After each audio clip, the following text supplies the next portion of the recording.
En enero de 1905, el Domingo Rojo acabó con el mito del padrecito zar. Miles de trabajadores, dirigidos por el monje Georgi Gapón, se manifestaron frente al Palacio de Invierno de San Petersburgo. Pedían pan y libertad. La implacable respuesta de Nicolás II dejó un tendal de 150 muertos. La indignación popular se tradujo en una huelga general, en levantamientos de las minorías étnicas y en revueltas generalizadas. En el paisaje ruso surgieron los primeros comités de soldados, obreros y campesinos. Nacían los primeros soviets. El motín del acorazado Potemkin se convirtió en el símbolo de la Revolución Rusa de 1905. 20 años después, el genial Eisenstein inmortalizaría esta gesta con un clásico del cine, el acorazado Potemkin.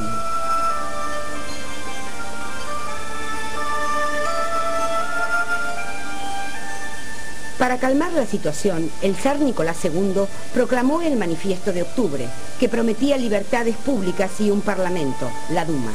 Pero las promesas se diluyeron. En 1907, el zar promulgó una nueva ley que restringía la participación en la Duma de las clases desfavorecidas y de los partidos de la oposición. Esta medida solo le valió a Nicolás II para mantenerse unos años más en el trono, pero el abismo que lo separaba del pueblo ruso se volvió insalvable.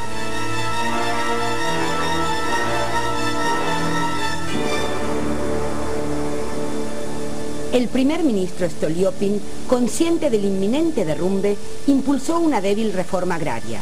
Los grandes latifundios debían ser vendidos a medianos agricultores que dispusieran de capital. Estos, llamados kulaks, debían ser la nueva base social de la corona, pero los campesinos siguieron sumidos en la miseria.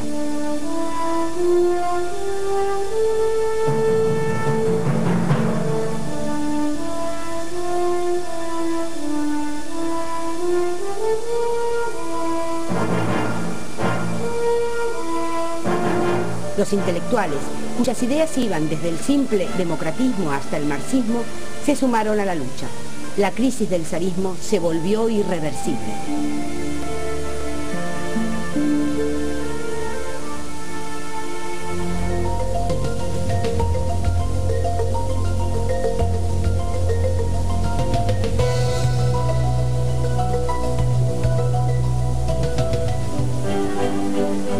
El 30 de junio de 1905, un judío alemán llamado Albert Einstein, que de joven había sido un mal estudiante de matemáticas, revolucionó la física clásica.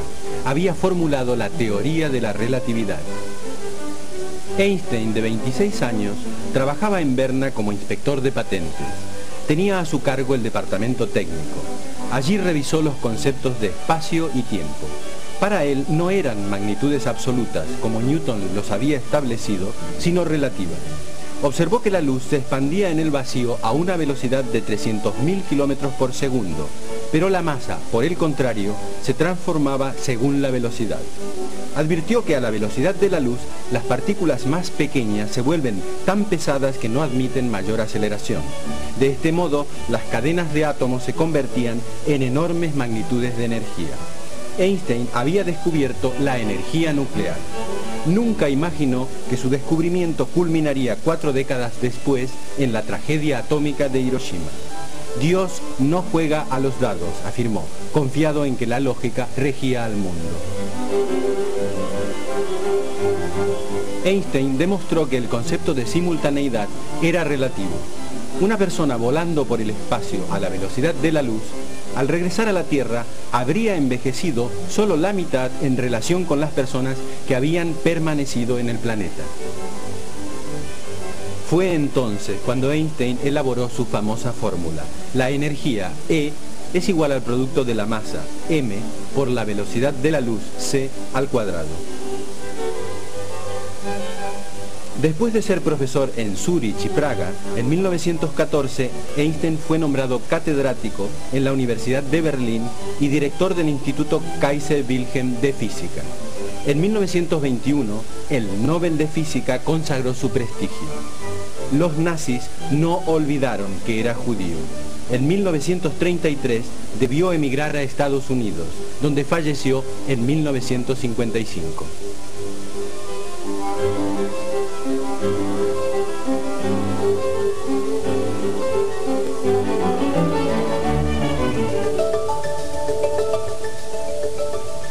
la final del primer campeonato europeo de fútbol, Francia gana a Suiza por 1-0. Las primeras películas cómicas entusiasman al público.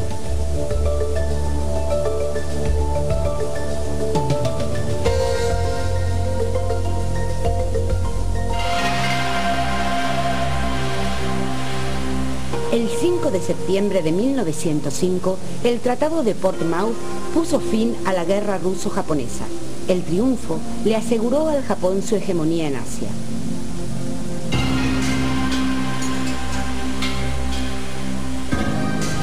En medio siglo, el imperio del sol naciente dejó de ser una sociedad feudal para convertirse en una gran potencia moderna.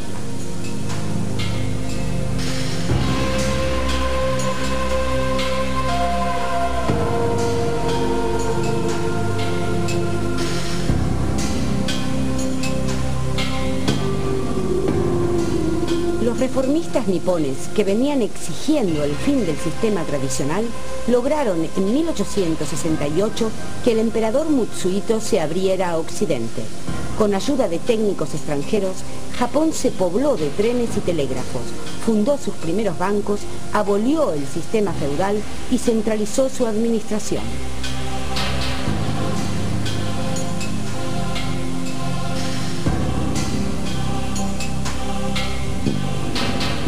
Japón organizó un ejército de leva y desarrolló la industria pesada. A finales del siglo XIX, el sol naciente ya había alcanzado el cenit de sus modelos occidentales y exigía ser reconocido como gran potencia. Al fin y al cabo, si ser gran potencia significaba tener colonias, ¿por qué Japón no iba a tenerlas?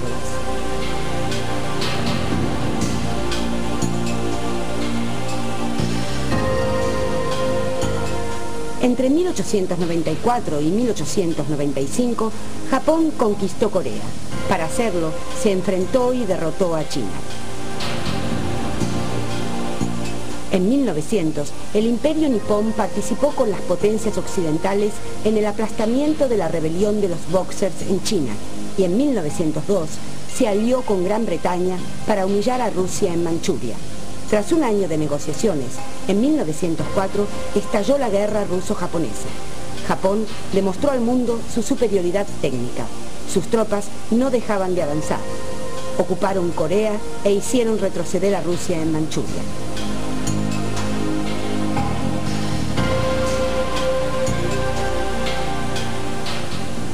El ejército zarista se desplomó ante el avance nipón. Los levantamientos de soldados rusos contra sus oficiales sellaron la derrota de los ejércitos del zar.